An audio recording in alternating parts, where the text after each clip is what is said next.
Welcome back. Two very special guests in with us this morning from the Canadian Network for International Surgery, Karethe, Linaae, and Dr. Jan Christilaw, who is also the president of BC Women's Hospital. Thank you very much for coming in, both of you. Thank you. Now, we're talking about a special event that's happening on Saturday, but first, Karethe, maybe we can start with exactly what the Canadian Network for International Surgery does. We're a teaching organization that sends Canadian volunteer surgeons and obstetricians to Africa, 8 countries so far, to teach surgical and obstetric skills to medical personnel and surgeons there, who then go on to teach medical students and district personnel. So it's a train-the-trainer program. And is there a great shortage in Africa right now? Well, there's a huge shortage of doctors in Africa right now. Amazing when you hear the numbers compared to compared to Canada. And you think of us as being short of doctors, but they are an order of magnitude worse off than we are. So what we're trying to do through this program is work through the infrastructure of the countries that we're in. We work with our medical colleagues at the various medical schools in the various countries that we work in to try to increase the capacity. The doctors are so worked off their feet, I can tell you that the last thing on their mind is teaching the next generation of students. And that's where we come in. So you've been with the organization now for 3 years. What sort of a difference do you see when you're over there with the doctors in Africa? Well, one of the things that's great about the CNIS is that we really do work on a partnership model. And it's a long-term model. So we have partnerships in the countries that we work in. We don't go in and work for a week or two and then take off. We have a long-term commitment to try to help build the capacity in the countries. And the 2 countries I've been working in are Ethiopia and Uganda. I feel like I've really gotten to know my colleagues there. We understand their needs.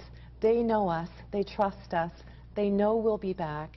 And they know that we're really passionate about what we do, and they know that we really care about global health, and that's why we're there. And the number of women who die in childbirth or after childbirth in Africa, of course, it's staggering. It's absolutely staggering. And just to put it in perspective, if you have a baby in Canada, the maternal mortality rate in Canada is 4 per 100,000.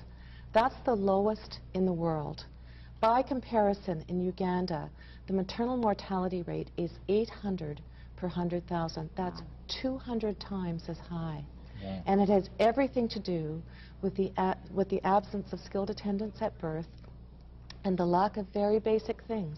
But surgical skills is a huge part of that, which is why this program is so important. Now, the pictures we always see coming out of Africa are you know, people who are hungry and starving and things like that. So where are these students coming from? Are these from major cities, or are they poor kids as well, or where do they all come from?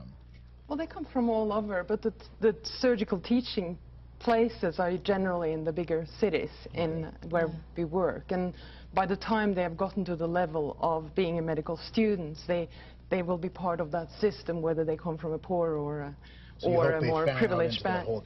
Yeah, and then, like Canadian medical students, will be put in residency out in the district afterwards. Just as an example of that, the last time I was in Kampala a few months ago, we had a student from southern Sudan that was part of the program. When he finished his training and went back to Sudan, he was going to be the only obstetrician gynecologist in southern Sudan. Wow.